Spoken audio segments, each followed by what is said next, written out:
I don't do many workshops, so this is the way for other people to see what I do. I want to ask, who's the youngest person here? Yeah, Josh, you're so old. We have to cut you in half and count the ring to find out how old you are. Do you have anyone who's 25? 24? Oh, okay, that's one. Those kids back there are the youngest. I've been a Toastmaster for 24 years, and I give many speeches. Looking back at my quarter-century journey, I wish I had given more speeches, but I wish I had focused more on a fewer message. Most of us go through life. We only have a few deep insight into life, work, and love. Yet we always try to come up with a new insight with every speech. Most of the speeches I have given are very shallow. They don't have any depth. And looking back, I wish I focused on a new message, but giving a different speech about it every time, so I may learn more. This is my 7th workshop on how to write a speech. And it's only after so many workshops, I'm really beginning to figure out what the workshop is about. It's not about writing a speech. It's not about coming with new ideas. It is about communicating the one true belief we have in an interesting way, over and over. One of my favorite writers, James Baldwin, he has always said this is the job of a writer. A writer's job is not to discover new truth. The truth is timeless. The writer's job is to find new way to tell the truth to a changing world. So my mission here today, if I can accomplish only one thing, is to encourage you to find one or two messages you have in your life and try to tell it in a new and interesting way. Don't have 10,000 insight. You can't. You won't. Have one or two insight you can tell to a child. You can tell to high school people. You can tell to your coworker. You can tell to your elder. The art of public speaking is to have one truth, yet that truth can communicate it to different people in our life. That's my mission. Now I know writing speeches is very difficult, especially for us who are not native English speakers. But the process is the same. Now I'm going to ask a very serious question. How many of you write your speech from the title, the introduction, all the way to the end? Anybody does that? Sandy? So so you do that too. Now the question is, do you know how to make a sandwich? You make the sandwich like you do your speech, right? You hold a piece of bread in the air, your title. You try to stick stuff to it. And you try to put all the stuff holding it, and then you try to stick the last piece of bread so you can come to, that's how you make your sandwich, right? Okay. So you make your sandwich holding that piece of bread on top and try to stick stuff to it? No. You make your sandwich by having the bread here, then you put stuff on it. Yeah. If that's how you make your sandwich, why would you write your speech differently? Always write your message first. The title, the introduction, there, the stuff on the top of the sandwich. So build your sandwich like your speech with the message, the main part that holds everything together. And because today's a workshop, I'm going to make you guys work. So Sandy, if I can have your help, pass out this worksheet. To the folks at home, I will have the upload to the Facebook so you can follow it. Okay. Now, I want all of you to think of one message you want to tell the world. And on the bottom, the second to last part, what is your message? Your message is a one-sentence message or two sentences about the truth. So think of one message you care about. You should only give a speech that you care about. If you don't care about that message, don't talk to people about it. So think of one message, one thing, one truth about your life you believe everybody should know. What's that one sentence? You have 30 seconds to think of that. One critical message you want the rest of the world to know.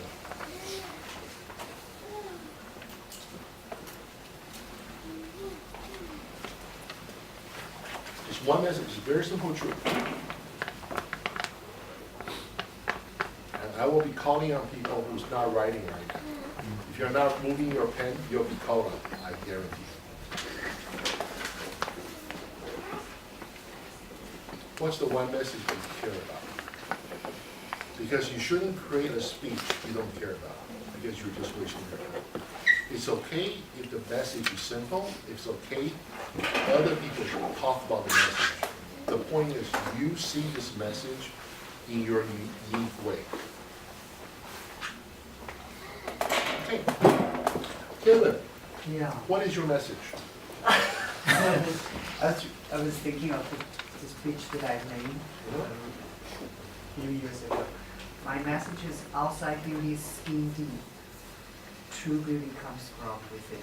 Okay, so the message is true beauty is come from within. That's not a controversial message. But the magic of Toastmasters is we give you the practice, the skill, the support, so you can make this message uniquely yours. You're not here to talk about new truth. Most of the truth has been discovered. You're here to make the truth new and exciting to the rest of the world. Okay, so Kevin's message is beauty is only skin deep. True beauty is within. Now, here's the part we don't teach. Speech is logically created, but it's emotionally received. What emotion do you want your audience to feel at the end of your speech? Do you want them to take action? Do you want them to spread the news? Do they want them to feel good about themselves? Do you want them to feel better about other people? We structure the logic, but we have forgot to structure the emotional outcome. If you're talking to kids about beauty is inside, do you want them to treat other people better? If you have the chance to talk to people who has been burnt or damaged in an accident, how do you structure the message?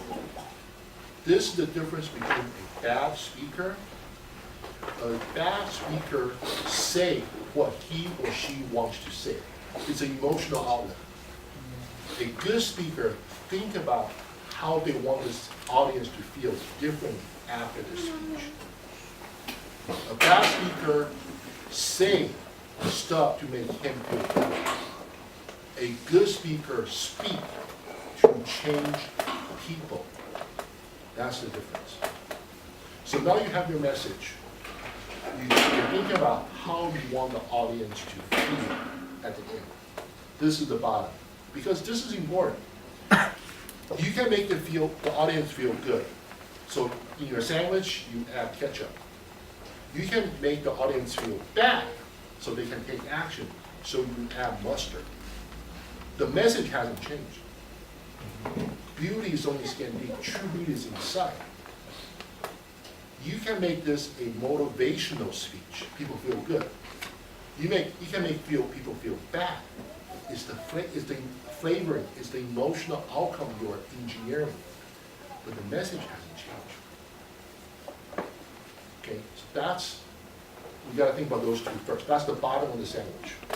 Now, who want to put the top right now? So there's no middle. So we got to think about the middle. The middle is actually very easy. Once you determine what your message is, what you really feel about. This is the part I challenge you.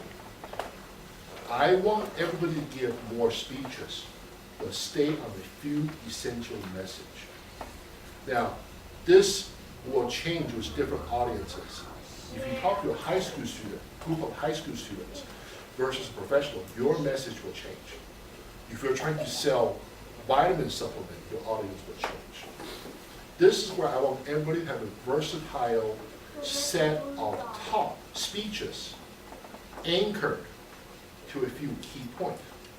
Now, you look in the middle. Name 6 ideas or stories, example. So find stories, example, anecdote, research that support your message. It could be from your own life. It can be from articles you read. It can be from movies. Let's spend 30 seconds, fill out a few examples that support your main ideas. Okay, we'll take 30 seconds, so write 6 story example that support the idea you want to talk about. Go. Yes, 30 seconds. 6. It's okay if you don't finish all 6. This is just a structure to help you think about the topic you want to talk about.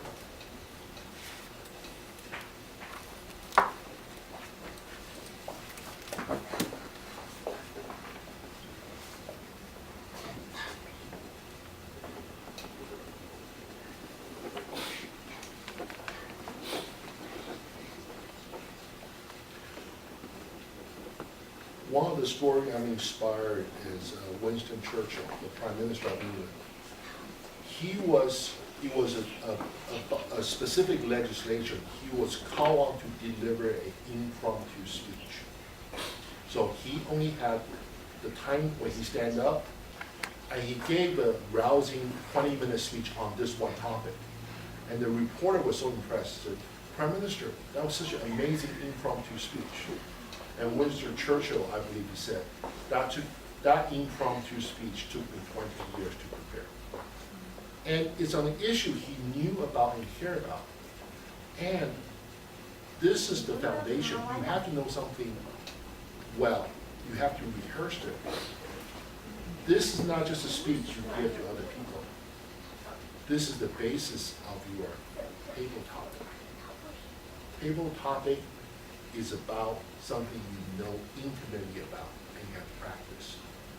This is why good prepared speaker, when they give a topic, they really get a table topic in that area because they have lived and thought about this issue all the time.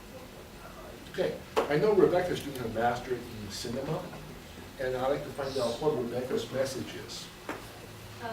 Well, my message is making mistake is okay. Making mistakes is okay. Okay, how do you want the audience to feel at the end of your speech? I want them to feel free. It's Feel free. okay to make mistakes. Okay. And they can learn from it. Excellent. So Rebecca's message is okay to make a mistake, and she wants the audience to feel great even when they make a mistake. So what's the example you have chosen to support that? Well, it's part of my speech. I can talk about that, but I will spoil So, your. but do you have other example that's not in your speech? Okay, the other nine in my speech.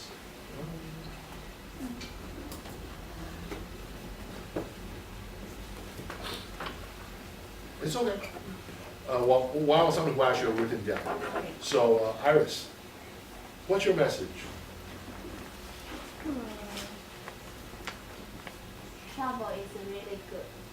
So travel's good, Yeah. okay, and what do you want people to, your audience to feel at the end of the speech? Happy go to the travel. So you want people to take more travel more, okay. What example have you listed to support that? I would like to quote from the book. I don't know the English. It's okay, it's good, it's fine. 阿拉斯加之死。 It's okay, death in Alaska. And give some good example for explain the benefit from the travel. Okay, good. So now she has, so when you have the message you care about, you know what they want to feel. You have different examples. Here's the secret. When you write from the top, you will stop after you have 3 paragraphs. No matter how bad they are. You will, because we're lazy, we're all lazy. So we stop after 3 paragraphs because 5-minute speech, introduction, paragraph 1, paragraph 2, paragraph 3, conclusion. So if you have 3 paragraphs, you will use them. If you have 6 examples, you pick the best 3. So you already avoid the 3 bad ones. And here's the thing. If you talk to a high school kid, professional, your friend, you use different example. If you already have the example right there, you customize your speech, even though the message doesn't change. Like for Iris, if she talk to a young professional, we talk about international travel. What if we talk to grade school kids, junior high school kids? You talk about domestic travel because international travel is out there spending power, and it's not their parents. There's parental issue. So now you have a message you can always talk about. You have an example you can always change based on the audience. It's the same message. The message doesn't change. This is the power of the prepared speech. You know the message, you know how you want people to feel, and you have the ability to change your content based on the audience. This is why professional speakers can speak on most occasions because they have this versatility. And this is what I want everybody to give more speeches, but focus only on a few messages they know truly deeply and care deeply about. Okay, so that's this example. So now you see how we're building this language. We build it with the message, the core message at the bottom. We find out what kind of emotion we want. So we choose ketchup, mustard, mayonnaise, Thousand Island dressing, honey mustard, which is my favorite. And that's it. We are the focal attention. We control how people feel. It's our words. This is the power we give to a speaker, and I want you to use it wisely. Now we know what the bread is. We know what's in the middle. Let's look at the purpose. There are 3 purposes. Do you want to educate, entertain, or enlighten? Educate, you give them knowledge, how to, like this workshop. Entertain, you just want to share something funny. So the structure will be different. You want to enlighten them. You want them to see the world differently. So you have to choose the purpose. And the purpose should support your emotion. Your message isn't changed. Your purpose support the emotion. If you want them to feel enlightened, do you want them to feel sad at the end? Probably not. So this is where you've got to think creatively, intelligently about what the people should feel and what my purpose is. Okay. It's fairly simple. Do we educate? It's a lot of knowledge. We're changing knowledge. Do we enlighten, which make them see the world differently? Or we just want to keep them happy. And the Toastmaster manual have all the manual support these objectives. These are learnable skills, and these are simply topping on the top of your sandwich. It could be a slice of tomato, it could be a slice of ham or cheese, to favor the complete. As you can see, most things in my life are about food by my sons. So even my speeches are about food. But that connect deeply. Now you know, you will never forget, this is not how you make a speech. This is how you make a speech. The message support everything on top. It's just simple. If it's not part of the message, don't use it. Have more examples than you can use because you won't. Okay, and now the title. The title is very simple. I won't go into that. But let's look at the opening. 3 opening works very well. The first one is a personal story. It's a surprise. So when I open it up, I open up with both a surprise and a personal story. The personal story is, I've been a Toastmaster for 25 years. The surprise is, I wish I had given less messaging. That's a surprise, because at Toastmaster you think, well, I want to give a lot more speeches, which I do, but I want to give less messages. I wish I only focused. So that structure is there for one purpose only, to get you to listen to me. Because when we receive surprise, we pay attention. So the opening is there to get the audience to pay attention to you. Okay?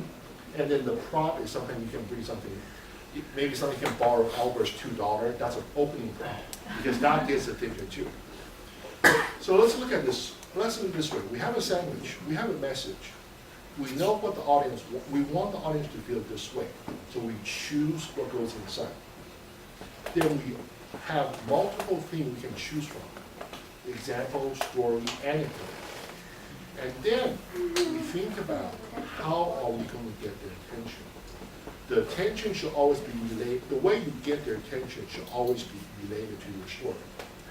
Like if Iris wants to talk about travel, and she can use a story about what's the furthest you ever travel away from home. That gets people thinking. The surprise should always be connected to the message and the speech. If I open a speech that says, it was really hard getting here today. Okay, so that's a surprise because most of us don't complain. But that's not related to the speech. So the attention, you're thinking, okay, so you're thinking about how does this relate to the workshop, and you don't listen to the rest of the workshop because the attention is misdirected. Okay. So now, how many of you have at least 2 examples on your sheet, on your worksheet? 2 examples. So Albert has 2. Yeah. Who else has 2 or 3, 2 or more example on their worksheet? No? Rebecca, how many do you have? I have 5. 5? Okay, so anybody who has more than 2 examples, please raise your hand. 2. I've got 3. 3. More than 2, more than 2, more than 2. More than 2. Okay, who's the EVP? EVP. Okay, everybody who raised their hand, they have a speech ready. Schedule that next week. I'm ready. Guys, this speech writing is not hard. It's about how well you know your message. This is just a simple way to structure the process.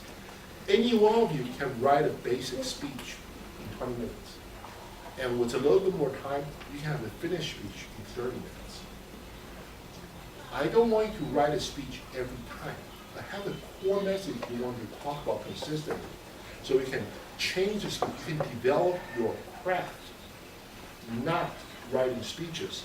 The ancient painter, they used to go to a museum and copy the old master over and over again. The famous Riverside painting by Renoir, he had over 25 copies of the same painting. He was trying to perfect one painting, so he repainted 25 times. And trust me, guys, nobody remember what Albert or Sandy gave the last time. Keep using the same message, but find a way to make it exciting and new and relevant.